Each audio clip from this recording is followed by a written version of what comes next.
My name is William Blair. I'm Canada's Minister of National Defence. Today, we've gathered for our final meeting of the NATO Defence Ministers before the Washington Summit. And as we prepare for the summit, which will mark NATO's 75th anniversary, there is a strong, united sense of shared purpose and resolve.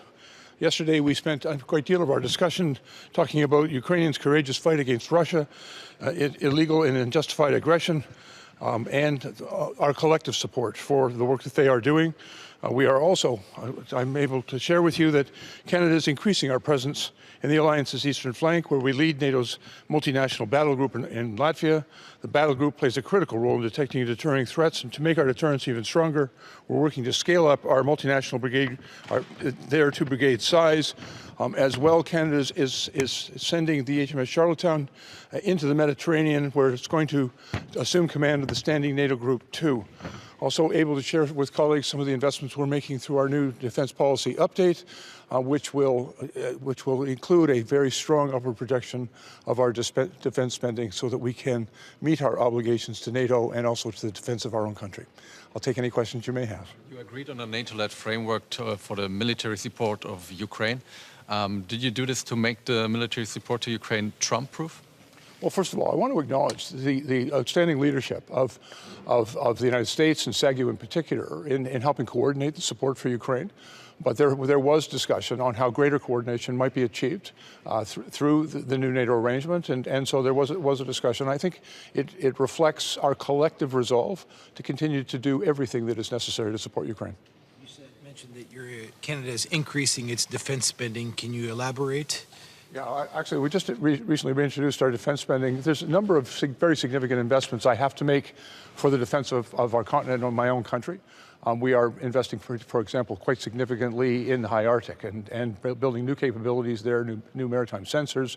But there's additional work that's been identified in that document. The document itself, in our most recent budget, shows a very strong upward projection of defense spending. And in fact, my defense spending budget will increase by 27% next year over this year. But Canada still has more work to do, and we are going to do that work. And we've begun the important processes of acquiring the additional capabilities that we require and that we require to meet NATO's requirements of us. And so we are proceeding with those. I believe it brings us inevitably to over 2% of defense spending, but I've got some work to do in order to be able to articulate that both to my own country and to our allies. Canada was one of the G7 nations last time that agreed on this new loan for Ukraine. How much of a difference will this $50 billion make? I think it's a clear articulation of what some of the needs that Ukraine has articulated to us. They do require certainty for planning, not just for the immediate response to the battlefield, but also the work that they're going to have to do in the coming years to ensure the security and integrity of their sovereign borders and to undertake a strong period of reconstruction following the conflict.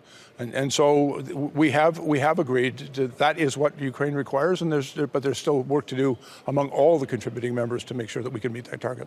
When it comes to defending the NATO eastern flank from air attacks, NATO has major gaps. How do you want to solve these problems? Well, that's part of the important work that we'll be doing today. The Supreme Allied Commander for Europe will be taking us through some of the requirements that will have to be provided in order to meet and close those gaps. It's an important investment. We all have a requirement to scale up our military production in each of our countries in order to meet those gaps. But I think the work is moving forward. I think the SACEUR has done some excellent work in helping to identify what needs to be done next, and we are all committed to making the requisite contributions to achieve the goal of closing those gaps and making sure that we're strong throughout the NATO alliance, and so that every inch of NATO territory can be properly defended. And how long will this approximately take?